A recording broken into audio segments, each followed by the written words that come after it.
The first step in using a bandsaw effectively is adjusting the bearings. And I'm talking about the bearings that are located right here above, and actually there's another pair below the bandsaw. Okay, there's two bearings here and one behind that hold the blade. Okay, we can adjust the height, but those are what hold it straight. All right, and most of the time you'll run those down as close to your piece that you're cutting as you possibly can. Assuming you've got that done, the next thing you want to make sure of is that you have as wide a blade as your bandsaw will hold. Okay, now bandsaws are rated for a particular size blade because the upper and lower wheels that the blade has to go around are only so wide. You can't put a 1-inch blade on this bandsaw. The largest it'll take is a 1/2 inch, and that's really right on the edge. That's as big as it'll go. Okay, depending on the bandsaw you own, that's going to affect it. The wider the blade, the better a job it can do.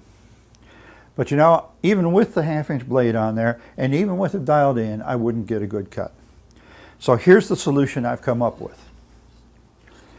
And that's to make a special custom fence for my bandsaw. Now, this replaces this, okay? So I'll take this off, and I gotta take those off too.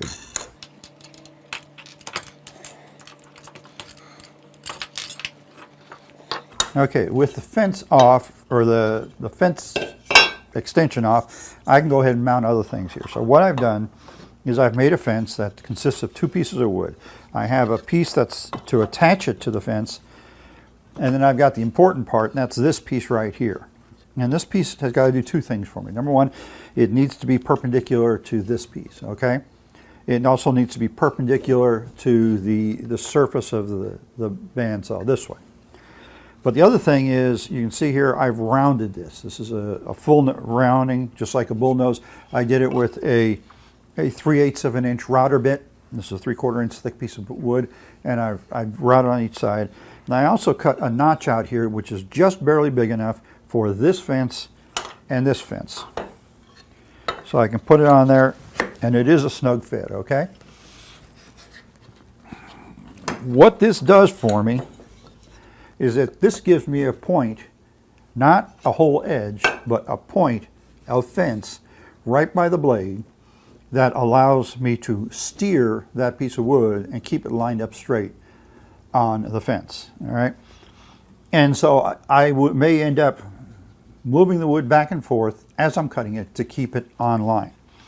Now, one other thing I've got to do, and that's with my wood, I've got to draw a line where I want to cut, because I am going to be following that line visually, steering the board down the fence, keeping the blade on that line.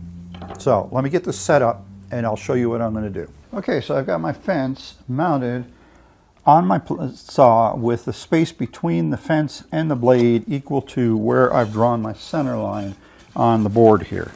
The fence is going to help me hold it vertical, and I'll be able to move the piece I'm cutting as needed to cut it straight.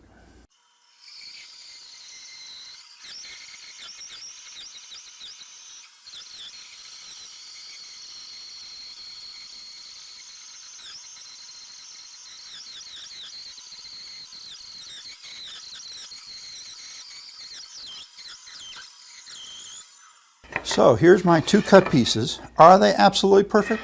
No, I'm ready to admit that they are not absolutely perfect. They're still going to need to have the surface finished, okay? Because you've got the teeth marks of cutting.